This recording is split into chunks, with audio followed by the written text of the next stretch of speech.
Finally, what your proper tank. Now this fellow coming on here, this was a very impressive tank the British made back in the 1960s. It's called the Chieftain, and it was made at a time when we thought this year of the Cold War was thought about going to the Russians. And we knew the Russians had lots and lots of tanks. We could never match them.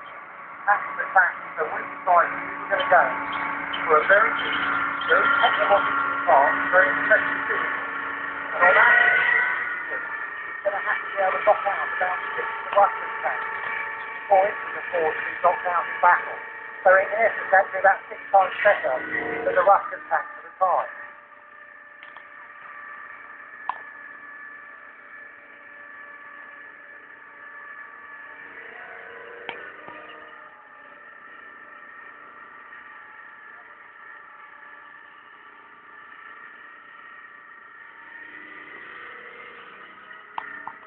Now, if you look in our Second World War hall, you can see all those bigger tanks the Germans had at the end of World War II, tanks like the Tiger, the King Tiger and the Panzer.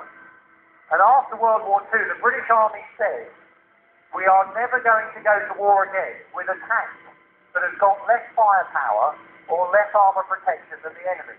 We were fed up in World War II for being kicked around by these big German tanks. And the Chieftain is very much a product of that thinking. It's got an enormous gun compared to the Second World War one. German's famous big Tiger has a big 88mm gun. This has 120mm gun. And that, by the way, that's the size of a hole at the end of the battle. So 12 seconds for 120mm size of the gun there. It's got tremendously thick armour protection. And when the Russians got a bigger anti-tank gun, put more armour protection on the front of our tank. So you can see Baylor Gentleman in the back.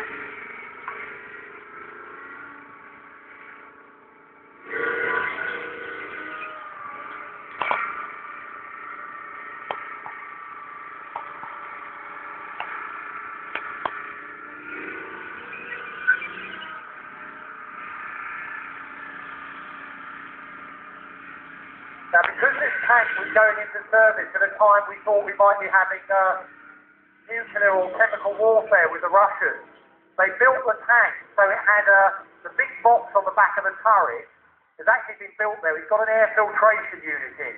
And the idea of that was so the crew inside, if we were on a nuclear or chemically infested battlefield, the crew inside would shut all the hatches, they'd be safe, and they'd have filtered air drawn into the vehicle. Now, as part of the training of that 4-man crew in there, they were actually locked in one of these tanks for 72 hours on the trot. So as part of that training, that means you've got to eat, sleep, all your bodily functions in that one space. And there is not an awful lot of room inside a tank. Now, if you think that's doing that, maybe your family or you take here today with 4 of you in the smallest room of your house at home, doing all those things, like I say, bodily function, 72 hours on the clock, you can understand why you've got to get on with each other if you're a member of a tank crew.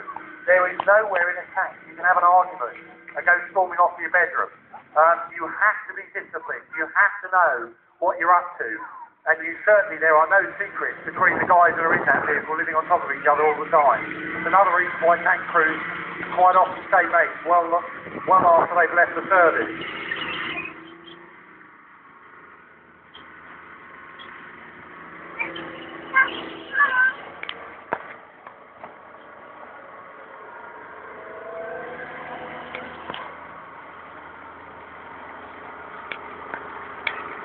Now, the Chieftain came out of service as the British Army battle tank in the beginning of the 1990s, replaced by a tank called Chietain 1. That in turn was replaced by a very different tank called Chietain 2, very impressive tank. You might see one of those straight round.